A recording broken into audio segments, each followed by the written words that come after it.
Salam alaikum. On continue sur les constituants chimiques de la cellule. Cette fois-ci, on va voir le dernier composé de ce constituant, à savoir les acides nucléiques.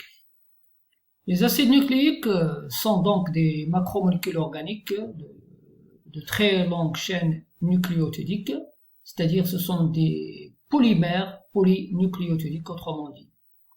Les acides nucléiques sont indispensables à toutes les cellules vivantes et on distingue deux types de ces acides nucléiques qui sont donc l'ADN et l'ARN. L'ADN, c'est l'acide désoxyribonucléique et qui se trouve rien que dans le noyau. Et donc l'ADN, comme vous le savez, est le support de l'information génétique, c'est-à-dire qui porte les caractères héréditaires. Et puis vous avez l'ARN. L'ARN, c'est l'acide ribonucléique. Cette molécule participe à l'expression donc de l'information génétique. Alors, qu'est-ce qu'un nucléotide? On vient de parler que la composition générale des acides nucléiques est une chaîne de plusieurs nucléotides, c'est-à-dire qu'on vient d'expliquer juste un instant, ce sont des polymères polynucléotidiques. Alors le nucléotide, qui est l'unité principale des acides nucléiques, est composé d'une base azotée, d'un pentose et de l'acide phosphorique. Vous avez la base azotée qui est liée au pentose par une liaison N-osidique et le pentose lui-même est lié à l'acide phosphorique par liaison phosphoester. Pour le pentose, là, on distingue que celui-ci est soit un désoxyribose dans le cas de l'ADN ou le ribose dans le cas de l'ARN. Pour les bases azotées, chaque molécule des deux acides nucléiques possède 4 bases azotées. Donc, pour l'ADN, nous avons l'adénine, la guanine, la cytosine et la thymine. Et pour l'ARN, nous avons encore l'adénine, la guanine, la cytosine et l'uracile. C'est-à-dire que la thymine ne se trouve rien que dans l'ADN et l'uracile se trouve uniquement chez l'ARN. Donc, un nucléotide, c'est un nucléoside plus l'acide phosphorique, c'est-à-dire que une base azotée liée à un pentose forme ce qu'on appelle un nucléoside. Lorsqu'il y a liaison de l'acide phosphorique à ce nucléoside, on a donc un nucléotide. Les bases azotées, ce sont des dérivés de deux noyaux hétérocyclés azotés. Bon, et nous avons des bases uriques, ont un noyau urine, comme vous voyez ci-dessous ici, comme le cas de l'adénine et la guanine. Bon, et nous avons des bases pyrimidiques, qui sont encore en bas, ont un noyau pyrimidine. C'est le cas de la cytosine, l'uracile et la thymine. L'ADN est une macromolécule de longue chaîne polynucléotidique. Il a une structure secondaire importante formée d'une double chaîne nucléotidique complémentaire. Et nous avons les deux schémas d'illustration ci-dessous.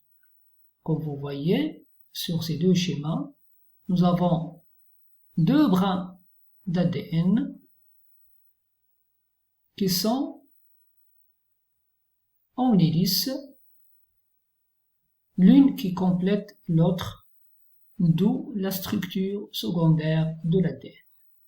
Comme vous le voyez ici, vous avez la conformation de la double hélice de l'ADN dans sa conformation usuelle. Donc, ces deux brins sous forme d'hélices complémentaires sont stabilisés par des liaisons hydrogènes. Et nous avons deux liaisons hydrogènes entre l'adénine et la thymine, et trois liaisons hydrogènes entre la cytosine et la guanine. Pour l'ARN, est encore une macromolécule composée cette fois-ci d'une seule chaîne nucléotidique. On dit que l'ARN est monocaténaire. Par contre, dans le cas de l'ADN tout à l'heure, est une macromolécule bicaténaire, ça veut dire que vous avez deux brins dans le cas de l'ADN. Alors, il y a trois types d'ARN. Vous avez l'ARN messager, qui est une copie d'un fragment d'un brin d'ADN synthétisé dans le noyau et migre vers le cytoplasme. Donc, ceci, vous pouvez donc le constater dans le cas de la biosynthèse des protéines. Nous avons l'ADN qui se trouve dans le noyau et transmet son message à l'ARN sous forme d'ARN messager et qui migre vers le cytoplasme pour effectuer le reste de la synthèse d'une protéine. Donc l'ARN messager participe à l'expression de l'information donc génétique. Alors la taille de l'ARN messager est proportionnelle à celle des protéines pour laquelle il code. Oui, bien sûr, vous avez là donc sur le schéma ci-dessous, vous avez donc l'ARN messager. Et vous avez donc les ribosomes qui participent donc à la lecture du message de l'ARN messager sous forme de la biosynthèse d'un polypeptide ou bien d'un peptide, comme vous voyez ici. Donc la ribosome parcourt donc l'ARN messager tout en synthétisant donc la chaîne polypeptidique. Et à la fin, on obtient donc le polypeptide tout en lisant l'ARN messager. Il y a encore l'ARN de transfert. Alors, cette molécule possède une structure tertiaire, ce n'est qu'un repli de la chaîne nucléotidique dans l'espace. L'ARN transfert a une double spécificité. Donc, la première, elle porte l'acide aminé à l'extrémité de fixation de l'acide aminé. Donc, comme vous voyez ici, vous avez là la structure tertiaire de la molécule d'ARN transfert. Sur l'extrémité, il porte donc un acide aminé. Et puis, l'autre spécificité, c'est que l'ARN messager porte un anticodon qui permet de connaître le codon sur l'ARN messager. Bien sûr, lors de la biosynthèse, tous ces phénomènes-là, donc, ils sont intervenus dans le cas de la biosynthèse de la protéine. Vous avez l'ARN messager qui porte le message et la synthèse de la protéine, il est assuré par les ribosomes et l'ARN de transfert. L'ARN transfert qui porte sur son extrémité l'acide aminé et qui permet de stabiliser cet acide aminé par l'intermédiaire des ribosomes, tout en adaptant cet anticodon au codon porté par l'ARN messager. En tout cas, je vous recommande de voir en détail la biosynthèse des protéines pour comprendre ce mécanisme. Et puis à la fin, vous avez l'ARN ribosomal. Il participe à la constitution des ribosomes. Donc encore voir le cours des organettes cellulaires, surtout le cours sur les ribosomes.